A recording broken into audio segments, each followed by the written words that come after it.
진리를 전함에 있어서, 예수 그리스도를 전함에 있어서 담대하게 하는 것이 바로 이 성령 충만케 하시는 그러한 놀라운 역사를 이루게 되어지는 줄 믿습니다. 하나님 말씀은 사도행전 13장 1절부터 3절까지 말씀입니다. 신약성경 208쪽 되겠습니다. 다 찾으신 줄 알고 오늘 이 아침 우리에게 주시는 하나님의 말씀 저와 같이 함께 한 목소리로 합독해 올리도록 하겠습니다.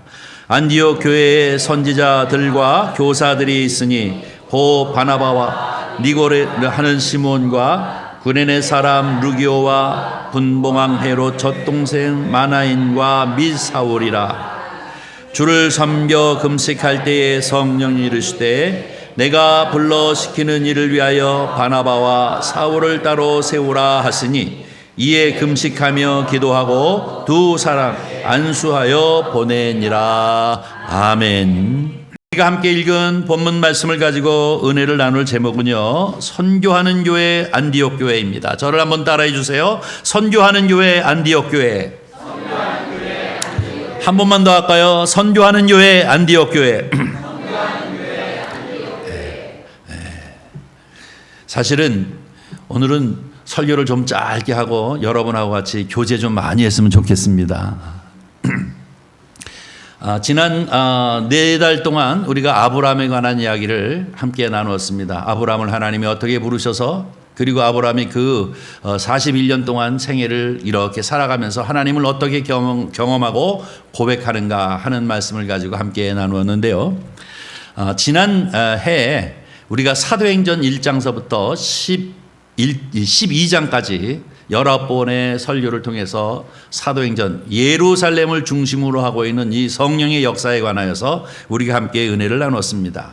그래서 올해는 13장부터 이제 세계 선교를 향하여 어떻게 하나님께서 성령을 통하여 역사하시는가 하는 것을 조금 보려고 합니다. 오늘은 지난 8번 정도쯤 이 설교를 통해서 우리가 함께 은혜를 나누는 것을 잠깐 좀 정리하고 이제 오늘을 끝내려고 합니다. 여러분, 이 오직 성령이 임하시면 권능을 받아 온 유대와 예루살렘, 유대, 사마리아 땅끝까지 이르러 내 증인이 되라. 너무나도 잘 아는 말씀이지 않습니까? 성령님이 과연 무엇일까? 여러분 한번 생각해 보셨습니까?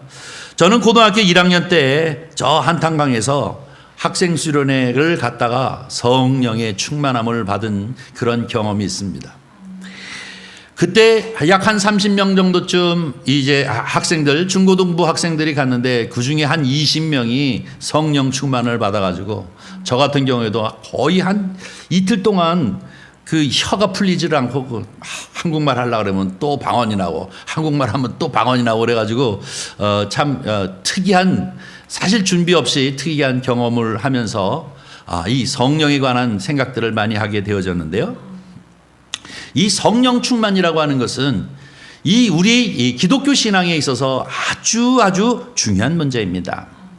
왜냐면요, 여러분 예수님께서 33세를 사시고 십자가에 달려 죽으시고 그 다음에 하늘로 올라가셨는데요. 그분께서 하시는 이 3년 반 동안의 이 공생애를 가만히 보면은요, 그분이 무슨 일을 하셨는가 하는 것을 우리가 좀 깊이 있게 봐야 합니다. 그분은 천국에 관하여 전파하시고 가르치고 또 제자를 이제 불러서 그들을 훈련하시기도 하시고, 그뿐만 아니라 많은 기적을 통해서 치유의 역사를 보이신 것을 볼 수가 있습니다. 우리는 이것을 뭐라고 얘기하고 있냐면 예수님의 지상사역이라고 얘기합니다. 육신을 입고 이 세상에 오셔서 하신 일이다라고 하는 의미를 말하는 것이죠. 근데 특이한 것은 이 복음서를 보면은요, 예수님께서 십자가에 달리시기 바로 전부터 무슨 얘기를 하냐면 보혜사 성령을 얘기합니다. 너에게 성령을 보내리니 그 성령, 이 성령을 받으라 라고 이렇게 얘기하면서 그 성령이 너에게 담력도 주고 또 생각나게도 하고 너희와 함께 할 것이다 라는 말씀을 하시죠. 이 성령에 관한 이야기를 하시고 정말로 십자가에 달려 죽으시고 50일 만에, 부활하신 후 50일 만에 하늘에 올라가십니다. 40일 만에 올라가시고 열흘이 지나서 바로 이 마가의 다락방에 성령이 강력하게 임합니다. 우리는 여기에 관해서 설교를 너무 많이 들었죠. 하늘로부터 급하고 강한 바람이 이제 오고, 그리고 또 불이 혀같이 한 사람 한 사람마다 임하면서 그들이 첫 번째로 나타난 것이 방언으로 말한다 라고 이렇게 표현하고 있습니다. 저는 이 말씀을 지난 설교를 하면서 언제나 얘기했습니다. 사도행전은 사도들이 일한 것을 얘기하고 있지만 사실은 성령님께서 일하는 것이다 라고 이렇게 말씀을 드렸습니다. 왜 그러냐면 예수님께서 하늘에 올라가시면서 우리에게 예수님이 하셨던 이 지상사역을 우리에게 맡기셨어요. 이 지상사역을 맡기셨는데요, 여러분 개개인이 아니라 여러분 개개인이 다 모여서 이 공동체를 이루고 있는 교회에게 하나님, 이 예수님께서 지상사역을 우리에게 맡기셨습니다. 천상을 향하여 올라가셔서 천상사역을 감당하시는 예수님께서 우리 교회에게 지상사역을 맡겼는데, 이 교회가 이 지상사역을 승계받아서 이것을 온전히 해결하기 위해서 가장 중요한 것은 무엇이냐면 성령을 받아야 될 줄 믿습니다. 성령이 하셔야만 합니다. 성령이 하셔야만 이제 이 일들을 감당할 수 있습니다. 그래서 어느 시대를 막론하고 교회가 든든히 서가는 것과 교회가 교회로서의 사명을 감당하여 이 지상사역, 예수님으로부터 승계받은 그 사역을 온전하게 감당할 수 있는 그 교회는 어떤 교회입니까? 성령 충만한 교회인 줄 믿습니다. 그렇다고 성령 충만한다고 해서 맨날 벌벌벌벌 떠는 그것을 말하는 건 아닙니다. 자, 제가 얘기하고 있는 이 성령의 특성이 무엇이냐, 이것을 몇 가지만 생각하고 마치려고 합니다.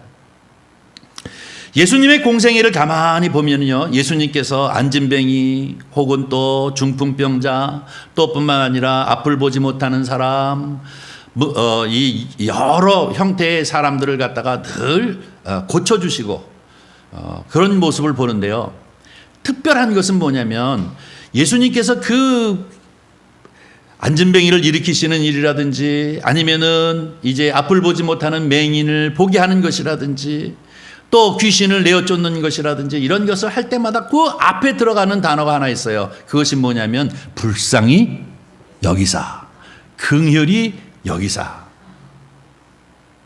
그렇습니까? 네. 예수님께서는 늘 불쌍히 여기시고 긍휼히 여기시고 또 혹은 민망히 여기사라고 하는 말씀을 하십니다. 그리고 그들을 이제 치료해 주시고 회복시켜 주시는 모습을 볼 수가 있습니다.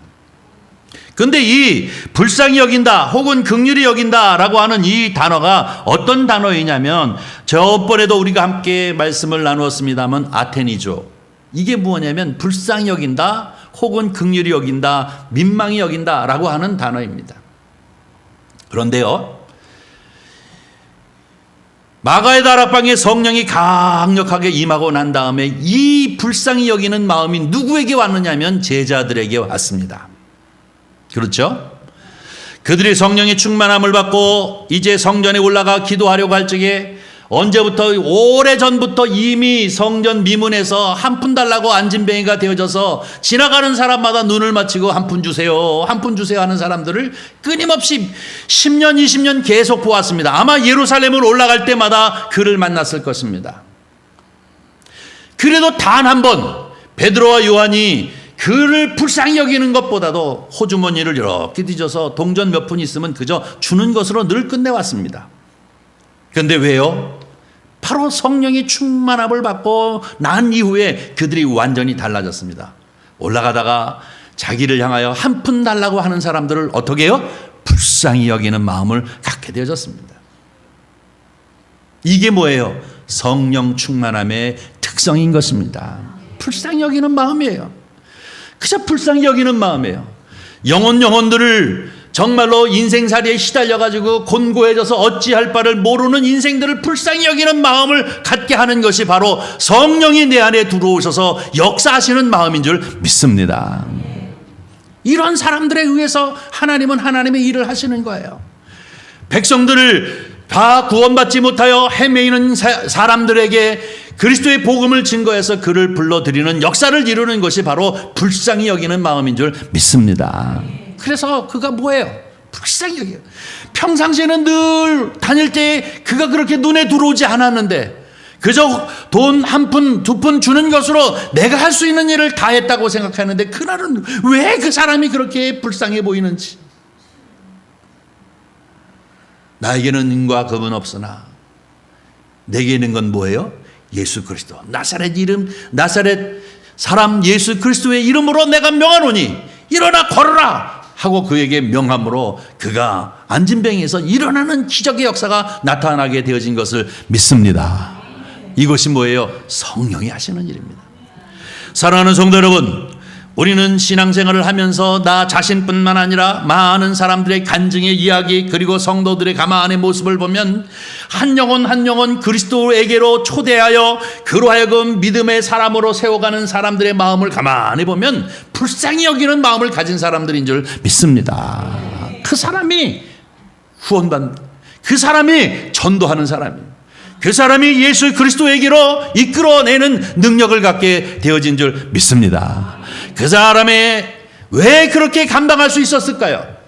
왜 그렇게 그 일들을 감당할 수 있었을까요? 성령이 충만하여 이 안에 내주해 주신 성령님과 같이 동행하고 동류하기 때문에, 같이 흐르기 때문에 예수 그리스도의 마음, 다시 말해서 성령의 마음이 있어서 한 영혼을 불쌍히 여겨 그를 그리스도에게로 이끄는 마음을 갖게 되어지는 줄 믿습니다.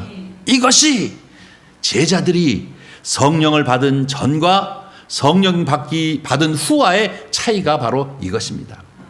사랑하는 성도 여러분, 저와 여러분도 성령 충만해서 한 영혼 한 영혼을 긍휼히 여기고 불쌍히 여기는 마음을 가지시는 성도님들 되시기를 주님의 이름으로 간절히 축원합니다.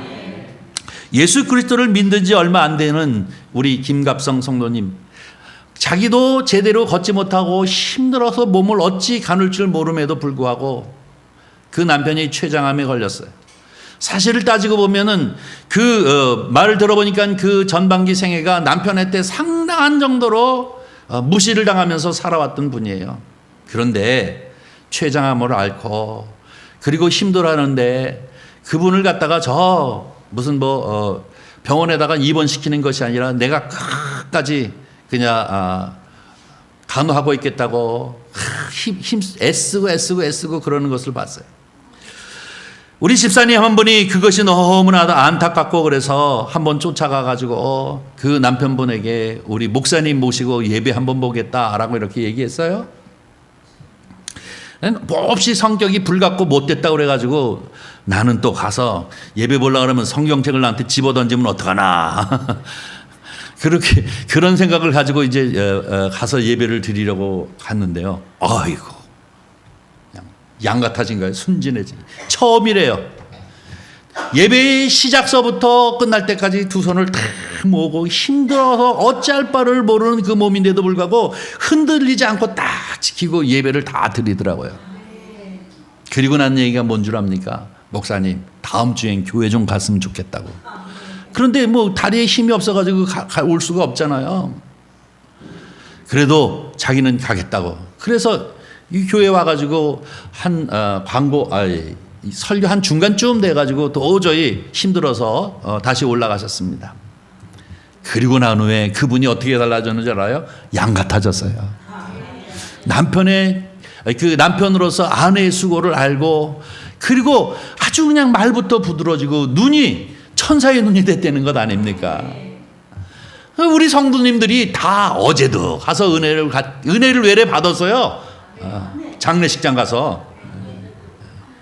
그러면서 신비하다. 하나님은 어떻게 이렇게 역사하시는구나. 이것이 무엇입니까? 성령께서 하시는 일인 줄 믿습니다. 성도님이 시간 날 때마다 교회에 내려와서 새벽에도 기도하고 또 계속해서 기도했습니다. 그리고 성도님들도 같이 함께 기도했는데 그 역사가, 그런 것을 통해서 성령께서 만지시고 성령께서 하시는 일들을 하는 것, 이 사역을 우리가 승계받은 것이 바로 교회 공동체가 해야 될 일인 줄 믿습니다. 그러기 위해서는 우리가 성령 충만해야 합니다. 그래야 영혼을 불쌍히 보는 눈을 갖는 거예요. 그 힘들고 귀찮고 하고 생각하면 어찌 그럴 수 있겠습니까? 그러나 그 영혼이 불쌍한 거예요. 아무리 나를 핍박했어도 아무리 나에게 대우를 해주지 않았어도 자기가 예수 그리스도를 믿고 보니까 이 영혼이 불쌍한 영혼이에요. 어떻게 하면 왜 인생을 그렇게 살았을까 하는 것 때문에 도저히 호스피스 병동에 데려다 놓고 그냥 올 수가 없으니까 집에다 놓고 조금만 이상하면 또 앰뷸런스 불러서 갔다가 또 오고 복수를 빼고 또 오고 또 오고 하는 이런 과정 속에서 편안하게 믿음의 사람으로 구원받는 백성을 만드시는 모습을 가만히 보면서 이게 성령께서 하시는 일인 줄 믿습니다. 사랑하는 성도 여러분, 저와 여러분은 바로 이 아테니죠. 예수 그리스도께서 그 공생애를 사시면서 이 사람도 저 사람도 많은 인생에 시들어 어쩌할 바를 몰라 병 걸려가지고 죽어가는 그 영혼 한 사람 한 사람을 보면서 긍휼히 여기고 불쌍히 여기사 그에게 기적을 행하시는, 그리고 바로 하나님의 나라를 그에게 전파하시는 예수 그리스도께서 하신 이 지상사역을 저와 여러분이 승계에 맡았다는 사실을 기억하시고 우리는 성령 충만한 성도님들이 되시기를 주님의 이름으로 간절히 축원합니다. 또 한 가지 성령 충만한 사람의 특성이 무엇입니까? 사도행전을 보니까 이 제자들이 담대해졌다는 거예요. 담대해졌다는 거예요. 한 계집종이 저 사람도 나사렛 사람 아니냐라고 하는 얘기 때문에 베드로가 나는 모른다라고 부인하는 이 베드로, 비겁하기 짝이 없는 베드로, 훅 하고 자기가 다혈질에서 욱할 적에는 한없이 욱하지만 비겁할 때는 한없이 비겁했던 이 베드로인데, 예수 그리스도의 복음을 전하고 그리고 많은 사람들에게 기적의 역사를 경험하게 되어지니까 산헤드린 공회에 있는 이 제사장들, 대제사장 서기관들이 이들을 불러들이지 않습니까? 그러면서 그들에게 얘기하기를 뭐라고 얘기합니까? 너희가 무슨 권한으로 누구의 이름으로 이런 일을 행하느냐 이거예요. 아마 보통 성령의 충만함을 받기 이전에는 아마 벌벌벌벌 떨면서 말 한마디 못하는 사람들이었을 거예요. 베드로와 요한이 한마디도 말하지 못하고 그냥 주눅이 들려서 어찌할 바를 모르는 그런 형태의 사람이었을 것입니다. 그러나 달라졌어요. 왜? 성령 충만함을 받았기 때문에. 성령이 내 안에서 역사하시는 성령의 충만함을 받았기 때문에 어떻게 달라집니까? 누구의 이름으로 왜 이런 일을 행하나 라고 복음을 전하고 사람에게 치유의 역사를 이루는 것을 보고 지적하여 얘기하는 것 아닙니까? 그랬더니 그들이 얘기하는 것이 뭡니까? 너희가 십자가에 달려 죽게 한 그 예수 그리스도가 바로 살아나셨고 그 이름으로 우리는 이렇게 예수의 이름으로 바로 이 일을 행한다라고 담력 있게 그들 앞에서 또 아주 강력하게 얘기하는 모습을 볼 수가 있습니다. 여러분, 맞습니다. 성령 충만한 사람은 탐욕이 있어요. 성령 충만한 사람들은 담대합니다. 그렇게 조그만 체구를 가지고 있는 그 여인이 어떻게 복음을 전할 수 있을까? 그 여인이 어떻게 제 선교를 나가가지고 헌신하고 한 사람 한 사람 그 영혼을 세워나가는 것을 우리가 가만히 보면 바로 성령 충만의 특성은 무엇이냐면 담대함인 줄 믿습니다. 저도 사람 앞에서 잘 얘기 못했는데 성령 충만하니까 사람이 달라지더라고요. 이렇게 성령 충만함이라고 하는 것은 담대함입니다. 여러분 스스로 한번 보십시오. 나는 예수 믿으라고 이 사람 저 사람에게 말 한 번도 못했어. 막 하려고 그러면 달달달달달달 떨리고 왜 이렇게 난 말 하지 못하지? 그러면 뭐라고 기도해야 할까요? 성령 충만하기를 사모하고 기도하시기를 바랍니다. 성령 충만함은 담대함입니다. 진리를 전함에 있어서 예수 그리스도를 전함에 있어서 담대하게 하는 것이 바로 이 성령 충만케 하시는 그러한 놀라운 역사를 이루게 되어지는 줄 믿습니다. 한 가지만 더 얘기하고 마치려고 합니다. 물론 8가지를 제가 쭉 설교를 했습니다마는 한 가지만 더 얘기하려고 합니다. 또 하나는 무엇이냐면 이 유대인들이 상당히 이방인들을 싫어하고 경멸하는 그런 사람들입니다. 여러분이 잘 알다시피 이 베드로라고 하는 사람은 특별히 더 그런 사람이었습니다. 그런데 그 베드로가 누구에게 복음을 전합니까? 고넬료, 다시 말해서 이 백부장에게 복음을 전하는데 처음부터 전할 수 있었던 것이 아니라 바로 성령께서 그에게 환상을 보여주고 그 환상처럼 이 고넬료가 보낸 사람이 자기에게 쫓아오니까 이게 지금 무엇인가? 내가 왜 비몽사몽간에 이것을 이제 보았는가 하면서 그 사람을 쫓아가가지고 그 집에 딱 들어가니까 어떤 일이 일어났어요? 고넬료의 가정 모든 식구들 그리고 일가 친척 그뿐만 아니라 자기의 친구들 다 불러다 놓고 베드로를 오기만 기다렸다가 이 베드로가 오는 것을 환대했고 그러니까 깜짝 놀랐어요. 베드로는. 그리고 그들에게 예수 그리스도의 복음을 전하니 그 모든 사람들의 성령에 충만하게 되어지는 이 환대의 역사를 보면서 성령께서 하시는 일이 이런 것이구나 하고 베드로도 깜짝 놀라가지고 이것을 깨달았다고요. 여러분, 성령 충만이라고 하는 것은 무엇입니까? 모든 편견을 넘어서서 성령께서 인도하시면 그 인도하시는 대로 가서 행함으로 말미암아 하나님의 역사하시는 역사를 보는 것이 성령의 충만인 줄 믿습니다. 그래서 성령 충만한 사람들은 기대하게 되어지죠. 무슨 일을 하든지 하나님은 이번에는 어떤 일을 하시려고 나를 이렇게 불러 이 일들을 준비하시는가? 하나님께서는 어떻게 큰 일을 감당하게 하시기 위하여 나를 갖다가 이렇게 불러서 넘어야 할 이 편견을 넘어서서 순종하니까 하나님께서 어떻게 역사하시는가 하는 것들을 통해 가지고 더욱더 하나님의 영광을 보면서 하나님이 하시는 일들을 보면서 이것이 바로 성령께서 우리와 같이 함께 하시는 놀라운 역사이구나 하는 것을 고백하게 되어지는 줄 믿습니다. 사랑하는 성도 여러분, 저와 여러분 언제나 이 공동체를 이루고 있는 여러분들은 성령 충만하시기를 주님의 이름으로 간절히 축원합니다. 이것이 주님께서 우리를 향하여 바로 이 지상사역을 계승하여 이것을 감당할 수 있도록 하나님께서 허락하여 주신 이것을 제대로 감당하기 위한 방법이 바로 성령 충만인 줄 믿습니다.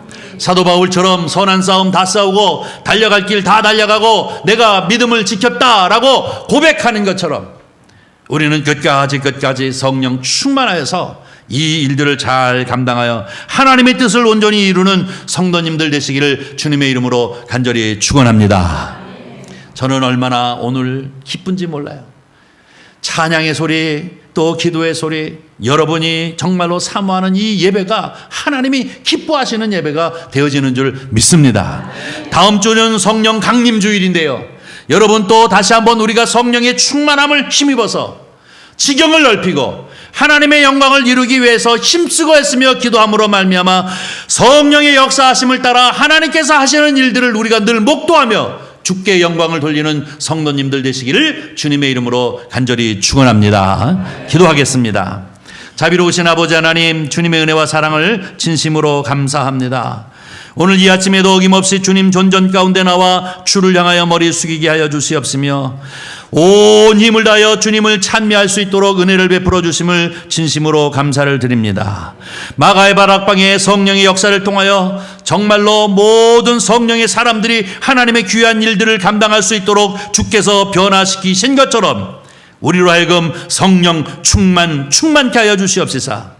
영혼을 불쌍히 여기는 마음과 진리 안에서 담대한 마음과 모든 편견을 던져버리고 성령의 인도함을 받는 저희들이 되어지도록 주께서 축복하여 주시옵소서. 그래 하나님 앞에 영광을 돌리는 귀한 심령들 되기를 간절히 소원하오며 우리 구주 예수 그리스도의 이름으로 기도하옵나이다. 아멘.